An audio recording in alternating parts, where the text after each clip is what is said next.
everyone, welcome to my channel. It's me, Gorgeous Gold. I'm coming on today to do the Attracting a Life Beyond Your Dreams video series, and I'm super excited about this one. It is about spiritual tools, and so if you watched last week's, which will be attached in the description box down below, that is kind of the introduction to spirituality. It goes into meditation, and I do touch on some of the tools that I've used, but this video is strictly going to be just centered around some of the spiritual tools, and I also have some examples of some of the stuff I'm talking about. So super excited to just, bring this in. That being said, thank you in advance to all of you guys that have been supporting me. If you know anyone else that could benefit from this video, please be sure to share this, pass it along, make sure you guys subscribe. Thank you so much for being here. I also want to ask the universe to protect everyone that's joining me for this video today. I want to ask that you place a bubble around them, fill that bubble with bright white lights, 3 golden rings, and violet flames. May it shine so bright that nothing negative may ever attach. And please place a bubble around me. All right, so the first tools that I'm going to get into are some of the most popular ones. It's the cleansing tools. And so the tools that I'm going to list are cleansing tools that you can use to clean out your environment and tools that you can use to clear your own energy. And so a super popular one that everyone knows about is sage. Well, most people. I got little things of sage. You can also get the bundles. Those are the most common things, but my spiritual store is closed, and so I haven't been able to get in there. So yeah, but sage is, it cleanses all energy. And the way that I smudge my own house is I pick a day of the week. You can do this every day if you want to. Some people do, but I do sometimes, depends on the week. But typically I smudge on Sundays. And what I do is I start off in the center of the room, and then I hit all 4 corners, and I'd bless my home or say whatever I feel I need to say.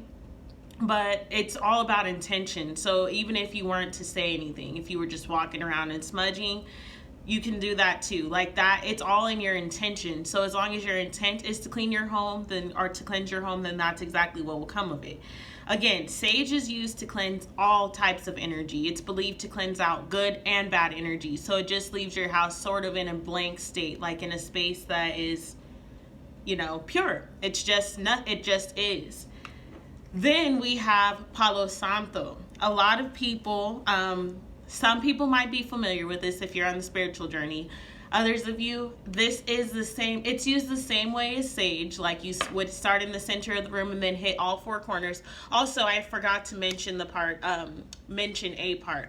You should have a window cracked. I like to have a window in every room open, just so that the smoke is getting out, and also so that the negative energy, so the energy has somewhere to escape too. Because if you're smudging in a closed space and you're removing energy, where would that removed energy go? Or at least if you have your windows open, you're releasing it outside into Mother Earth to be purified and cleansed with love. Anyway, so moving on to Palo Santo. Palo Santo is used the same way as sage.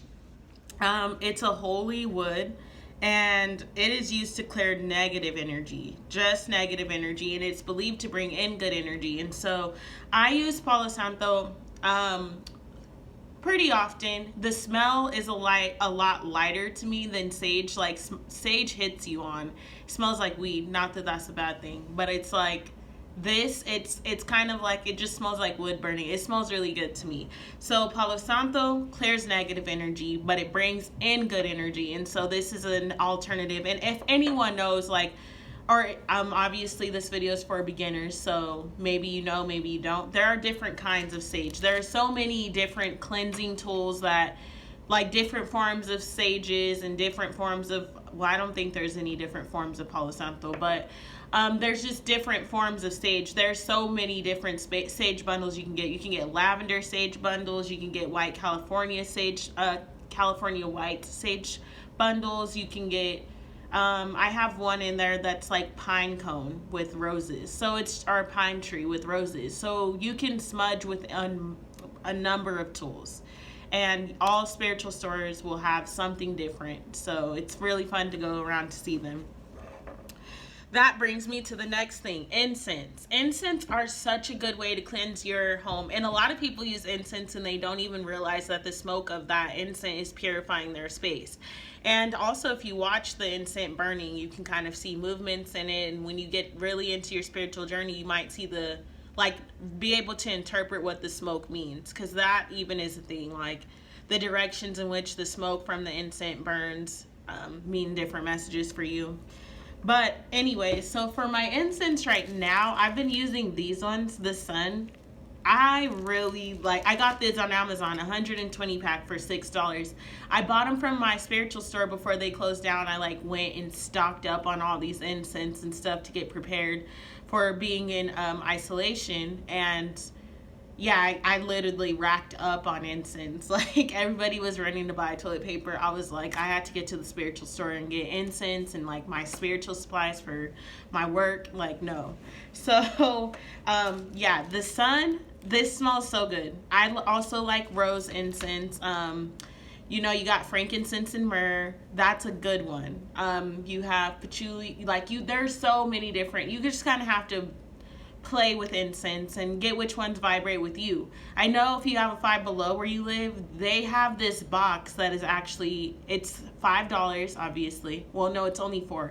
And it is for every chakra. There's an incense in there that will help align every chakra, which is cool. So if you have a Five Below, when the quarantine's over and they open back up, check it out. Go get that chakra box of incense. But yeah, just play around with incense. Do whatever, works for you. It's kind of like candles. Everyone has their own, scents and what they like their house to smell like or what they vibe with. So just find your incense and go with it. So, that being said, we have Florida water. This is a tool that I actually get homemade Florida water from my spiritual store, but this is a common one that you can see. Hold on, let me focus the camera. Yeah, there we go. This is a common one that you will see at a lot of spiritual stores. And so Florida water, the way that I use it is I mix it in a bottle with regular water, and I put some rose petals in there. I put some essential oils in there, and then I put some regular water in there. I don't know if I already said that. But and then I charge it. You can charge it under a full moon, which I'm going to get into charging and cleansing and stuff with the full moon.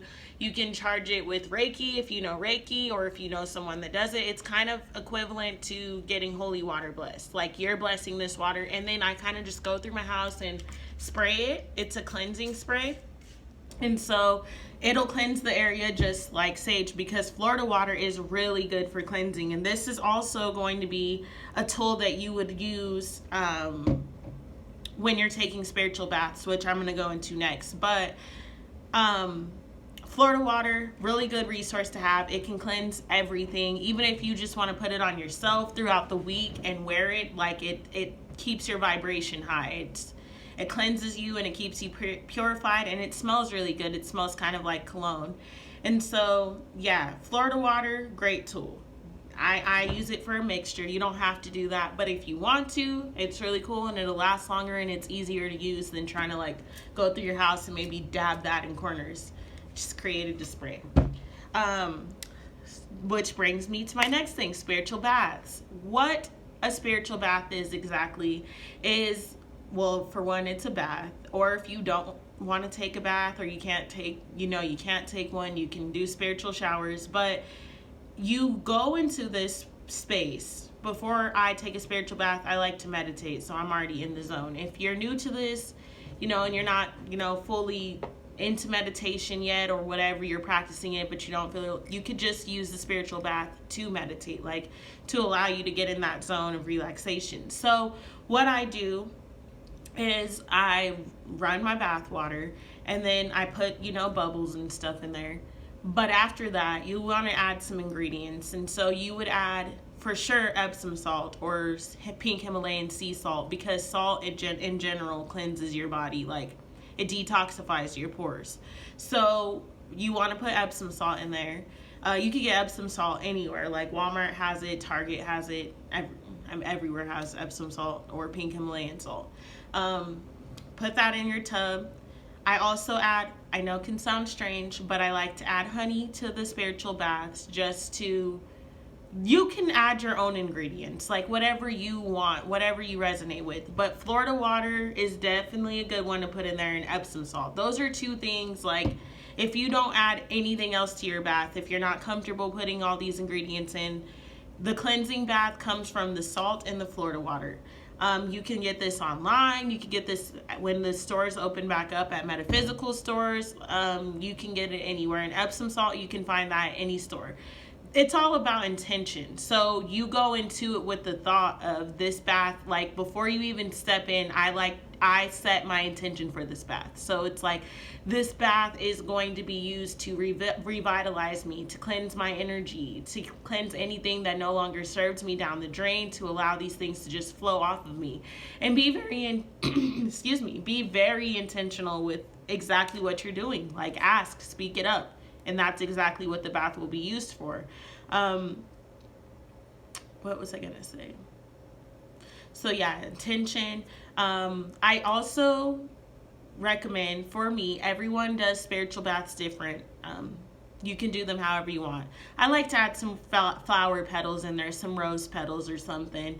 And I stay in the bath until the water is absolutely 100% drained. The reason that I do that is symbolic. It's like I'm allowing everything that I've just released to go off of my body and down the drain, and I can hear it physically flush. And as I'm hearing things flush down the drain, I'm kind of just like allowing my thoughts to flush, anything that comes up, just focusing on my breathing and in and then out, and I'm releasing it. It's just a really symbolic and peaceful experience, unexplainable. So definitely, to cleanse yourself, take a spiritual bath or shower. The way the shower would look, obviously you can't put Epsom salt in there, is that you're just imagining that this water is flowing down, and you're seeing the water flow down, but the water that is flowing down, it is bright white lights. And so it's just about you closing your eyes and focusing on the breathing, and then the water is continuing to hit you. But imagine that it is a bright white light, like you're being showered with bright white lights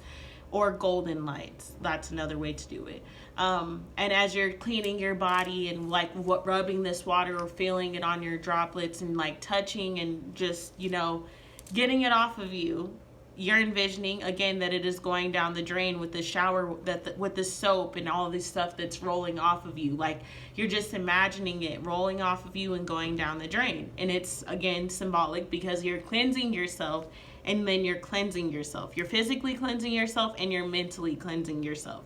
So yeah, cleansing showers or baths are amazing.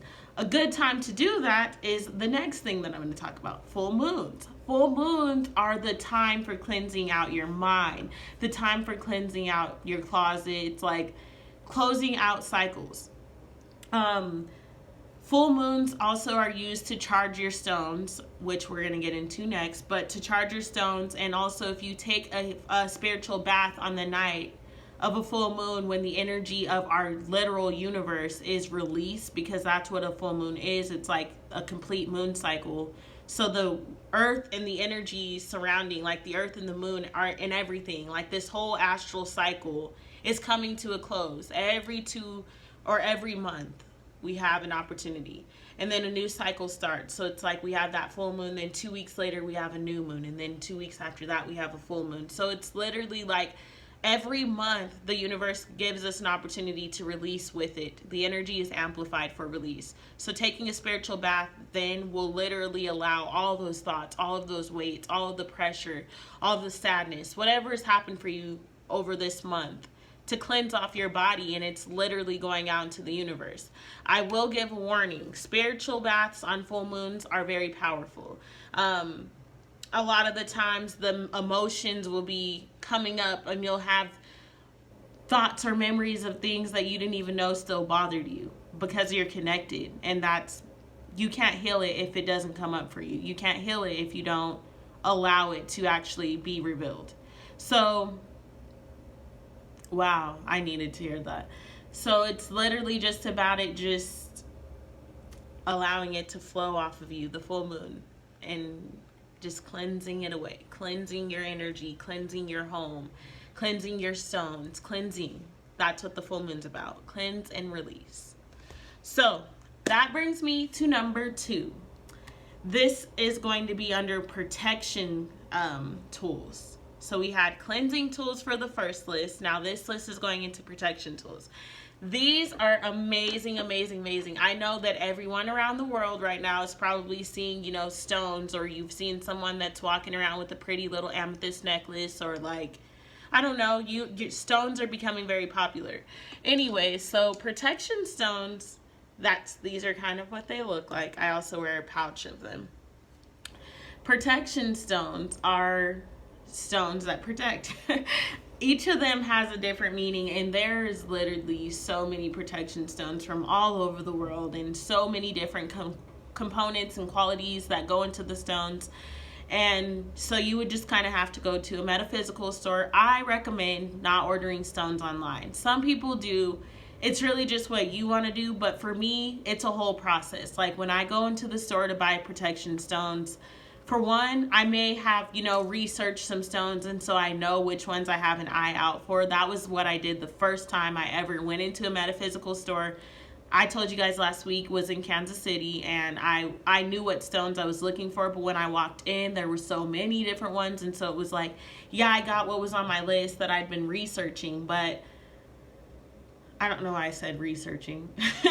Anyways, that I had been researching, and then I got some that were I was just called to them, and it's like a whole new world, and I don't know. So anyways, I like to go in person and pick them out, because when you hold a stone, it's an unexplainable feeling that you have when it's a stone that you need to get. Like, you'll feel a vibration in your body, and I try to explain this to people, but until you experience it, you just never know.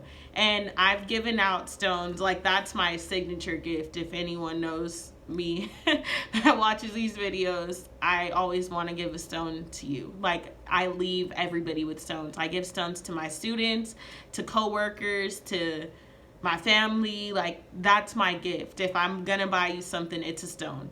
I allow the stones that speak to me for that person to be the gift that I give them. And you have stones for anxiety and depression and overeating and overindulgence and just everything. Like, there's a stone for it. And yes, the components may not specifically list like this is to stop drinking Pepsis, but it's like, you'll know. Just go to a spiritual store, or even if someone gifts you a stone, like, hold that stone and feel its energy. And these are really good to meditate.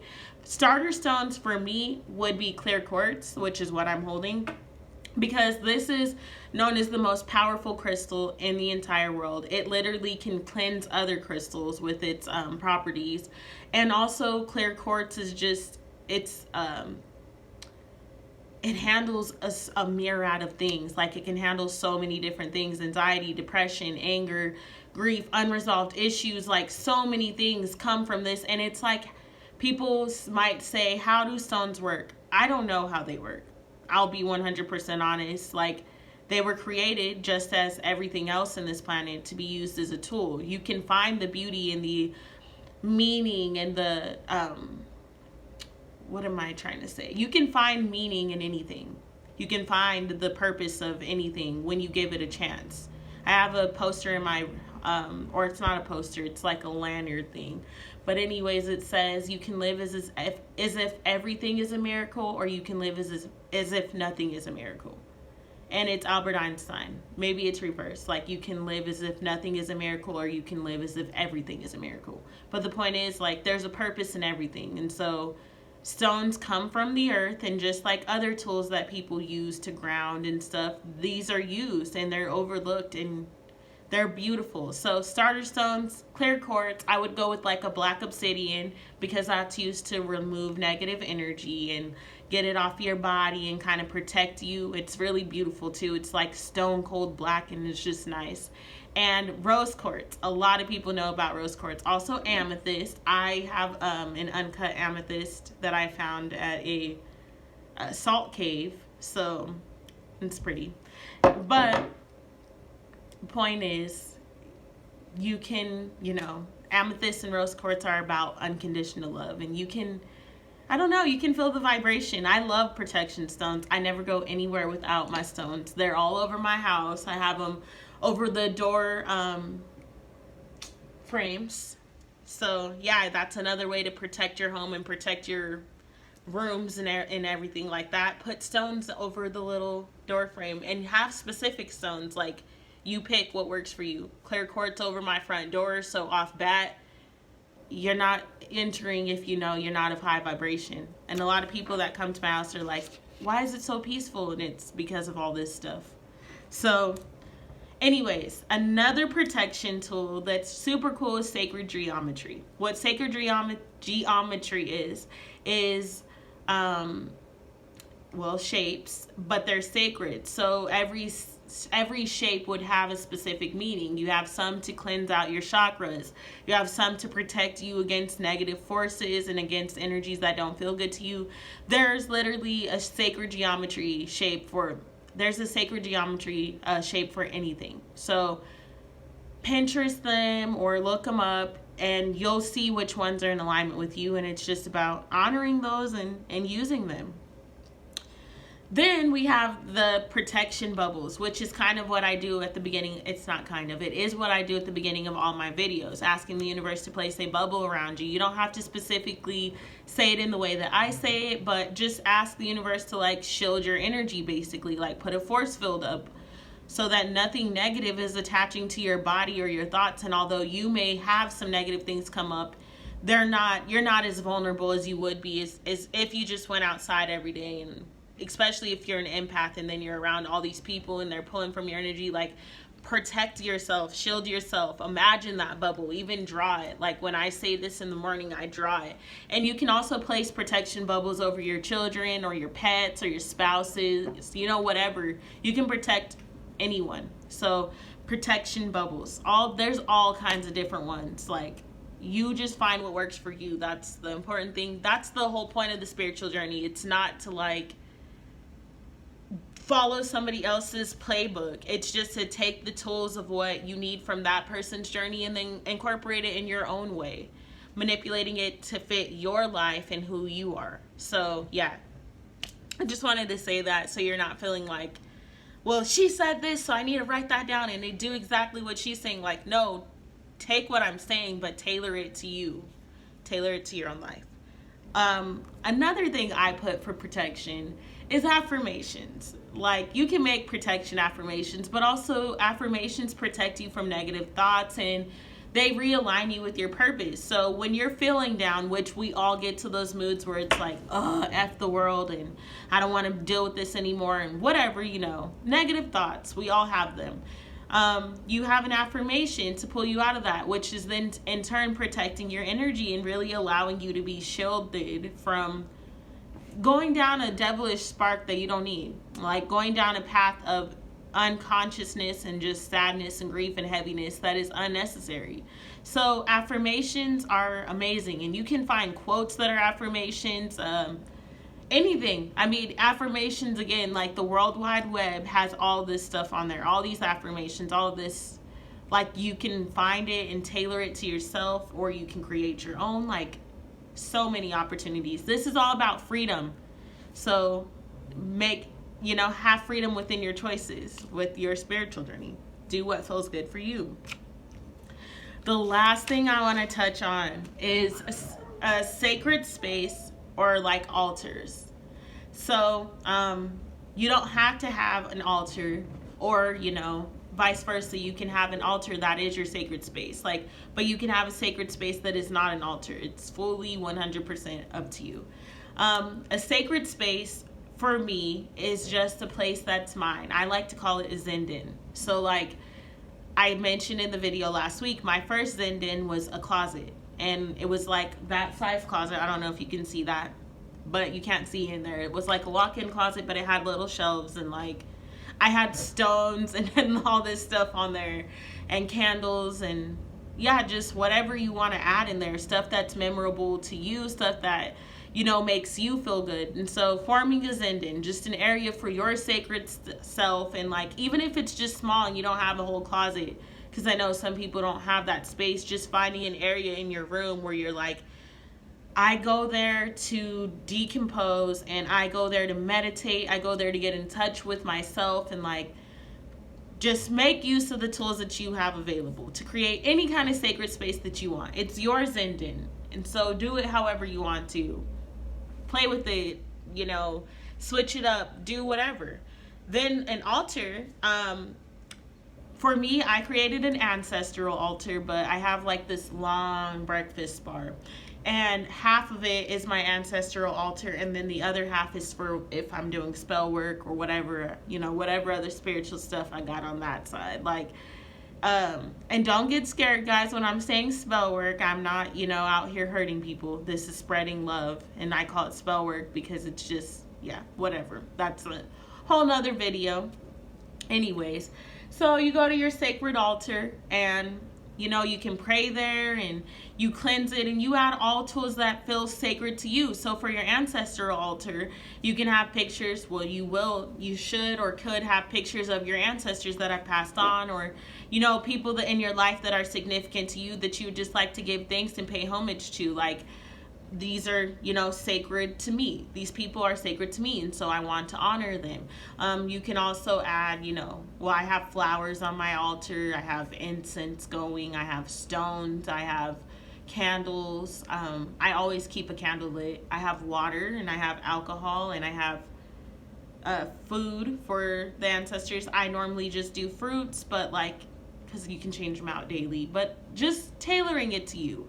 Whatever way you want to create an altar, if you just want it to be your sacred space where you go to pray or whatever it may be, go there. Like, do that.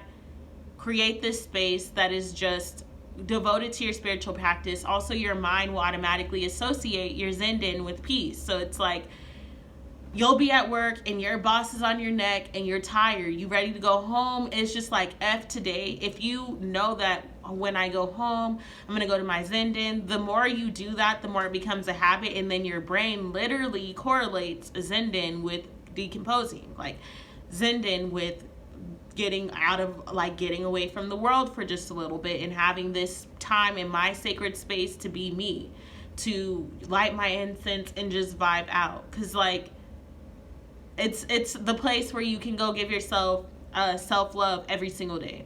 And self-love looks different for everybody. So your Zindan can look different for everybody. Like, tailor your spiritual journey to who you are.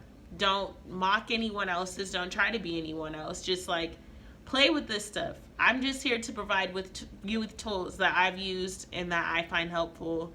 And as a starter, because so many people see things and they're like, I would like to do that. I would like to know more about it, but I don't even know where to begin. And so my hope is with this video series to just kind of give you guys a roadmap to some areas of how I started and guide you. So that is our reading for our reading. I'm so used to doing tarot at this point.